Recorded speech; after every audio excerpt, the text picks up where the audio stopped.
They didn't expect him to see it. They didn't expect him to act that fast. But somewhere in the quiet, starless night over the Republic of Canberra, something happened that would shake the most powerful offices in the world. A silent operation wrapped in shadows and denial ended with fire tearing through the sky. What the world once thought was untouchable, the invisible eyes that watched without being seen, was spotted, targeted, and brought down. And at the center of it all stood one man, Captain Amadou Kader, a young officer who refused to believe that his country's destiny was meant to be dictated from above. What happened that night wasn't just a military maneuver.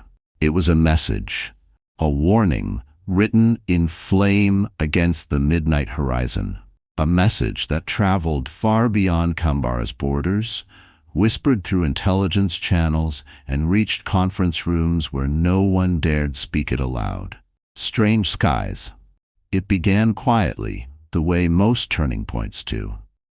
Farmers in the northern provinces spoke first. They said the air wasn't right at night. There was a sound, a hum, soft but constant, hovering like a swarm of invisible bees. Herders said the moonlight sometimes bent oddly, as if shadows were gliding across it without wings. At first, people laughed. The desert plays tricks on tired eyes, they said. The wind hums, the sand glows, that's all. But then came reports from military patrols. Trained eyes, disciplined voices. They described faint, blinking lights moving in unnatural patterns, lights that didn't belong to any commercial aircraft or local craft. They were too small, too steady, too coordinated. The reports multiplied. One from the east, another from the Central Plateau, a third from the northern Sahel corridor. Different voices, same pattern. The watchers were not seeing things. Something was moving through Canberra's night sky. The quiet investigation Captain Kader didn't dismiss the reports. He had seen enough in his years studying international strategy to know that coincidences rarely exist in geopolitics. Behind every hum, he said, there is a hand. And behind every hand, there is an interest. He ordered a full technical sweep of the airspace, something no one had done before on that scale. His radar division, small and underfunded compared to Western counterparts, began scanning frequencies. Technicians worked through the night, soldering circuits, rewiring aging systems, and teaching themselves new software from open-source code and Google ingenuity. After several long nights, their monitors came alive. The signals were real, and they weren't random. They moved in formation, precise, disciplined, structured. The data showed encrypted communication channels and deliberate altitude changes that mirrored advanced reconnaissance missions. The targets of their nightly routes? Not villages, not open fields, but 3 key regions: military logistics corridors, newly fortified defense zones, and mineral-rich territories that had recently been closed to foreign mining companies. The conclusion was unmistakable. These weren't hobby drones or satellites doing research.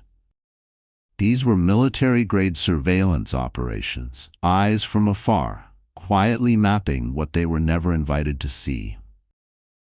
The weight of sovereignty for Kader, this was more than a violation of airspace. It was a violation of sovereignty. Canberra was a young nation trying to rise from decades of dependence, rebuilding its identity and control over its own resources. And now, from somewhere beyond its borders, unseen powers were watching, not openly, not diplomatically, but from the cold, mechanical gaze of machines. He understood the symbolism. Surveillance was the modern prelude to interference. First they watch, then they influence. History had shown it countless times, in trade deals, in sanctions, in sudden coups that no one claimed responsibility for. Not this time. Kader decided the story would end differently. The silent plan. There was no public statement, no defiant speech, only quiet movement. He gathered his top engineers, radar experts, and air defense officers. Some were trained abroad, others had learned through improvisation and grit. All shared the same conviction. The sky above Canberra belonged to Canberra. For 2 weeks they studied every frequency, every blink, every hum. They noticed patterns. The intruders came at specific times, late at night, during rotations when vigilance waned. They flew at altitudes meant to escape conventional radar. They used frequencies outside standard civilian ranges. But they forgot one thing: that adaptation is a form of resistance. Kader's team reconfigured their radar arrays manually, adjusting angles and recalibrating receivers to detect the faintest anomalies.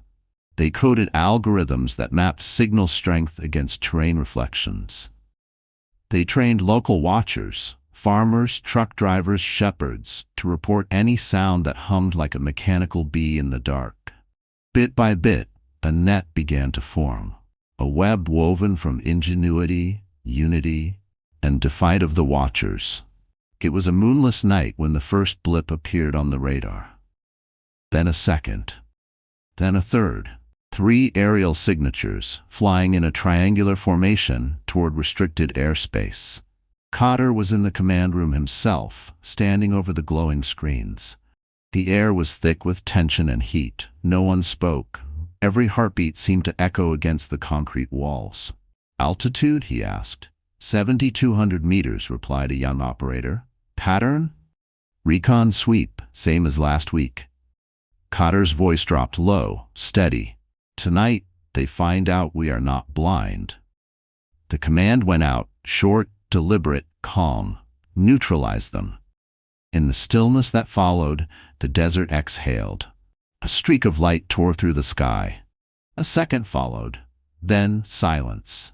Moments later, distant flashes lit up the horizon. One drone down, then another. The third tried to jam the signal, swerving wildly, but it was too late. A final burst of light marked the end. In less than 7 minutes, the intruders were gone. The soldiers in the command center didn't cheer. They stood in stunned silence, processing what had just happened. It wasn't triumph, it was clarity. They had done what no one believed possible, and the world would have to listen. Shockwaves. By morning, intelligence networks across continents were buzzing. Encrypted cables described anomalous losses and unexpected engagement in West African airspace. No one could explain how a small, under-resourced nation had managed to outmaneuver advanced stealth technology.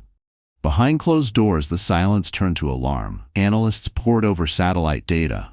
Advisors demanded answers. How did they know? How did they adapt so fast? What else are they capable of? But publicly, nothing was said. No statement, no admission, just denial. The preferred language of the powerful when their myths collapse. The echo across the continent. In Canberra, the story spread like wildfire. At first, it was whispers, a rumor about drones, about resistance, about the night the skies burned. Then it hit radio waves, street corners, cafes, and online forums. Within days, it had become legend. A young leader had defended his nation's sky without waiting for permission. No foreign approval, no external validation, just action. For decades, Africans had watched their resources extracted and their sovereignty compromised under the pretext of security. But on that night, one small country reminded the world that sovereignty is not a slogan.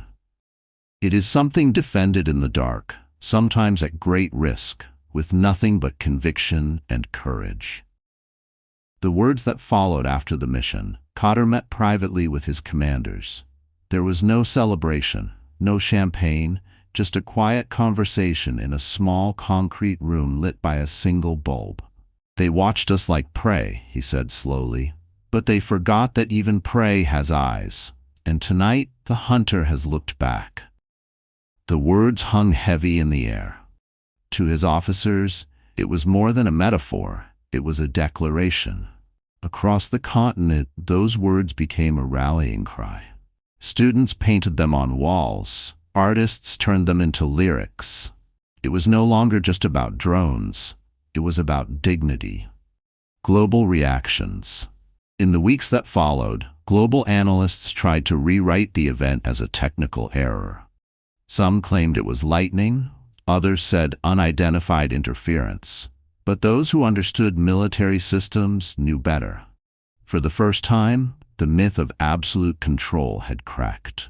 The African sky, long treated as open territory for foreign surveillance, was no longer safe for trespassers. Inside Kambara, something else changed too. Confidence, pride, unity. Farmers who once feared the quiet hum of machines now slept under peaceful skies. Soldiers who once felt small now stood taller on their posts. And in the cities, children whispered to one another, "Our sky is ours again." Beyond the fire, Traoré didn't seek praise. He didn't give interviews. He simply returned to work, reinforcing defense systems, training local engineers, and investing in homegrown technology. When journalists asked what had happened, he gave a rare public statement. "We did not start this," he said. "We simply ended what should never have begun." That single line rippled through newsrooms worldwide. Some saw arrogance, others saw courage, but everyone saw something undeniable, a shift. For generations, the global order had treated small nations as pieces on a chessboard. But that night in Kambara proved that the board could move itself. The lesson months passed. No foreign nation admitted ownership of the fallen drones. No one demanded reparations. The world pretended nothing had happened. But within intelligence circles, the calculations changed. If one small nation could do this, others could too. The era of silent watchers operating without consequence was fading. The lesson spread quietly across Africa. Sovereignty, Traoré had shown, is not defended with slogans but with skill, with unity, with the courage to see through the fog and act when others expect silence. The dawn after today, in the deserts of Kambara, the sky is still quiet, but it no longer feels heavy, it feels owned. Every time the wind shifts and the stars shimmer over the dunes, people remember the night the drones fell. They remember the hum that once haunted them and the silence that replaced it. They remember the young captain who refused to bow his head. And they remember his words, "The hunter has looked back." Because that night was not just about machines burning in the sky. It was about a people waking up. It was about a continent remembering its strength. It was about dignity rising from dust. Kambara may be a small nation, but on that night, it became a mirror for millions. Proof that power can be challenged and silence can be broken. The world might forget the details, but it will never forget the message that came from those dark skies, that the age of unseen hands is ending, that sovereignty is not given, it is guarded, and that even the smallest flame, when lit with conviction, can be seen across the world.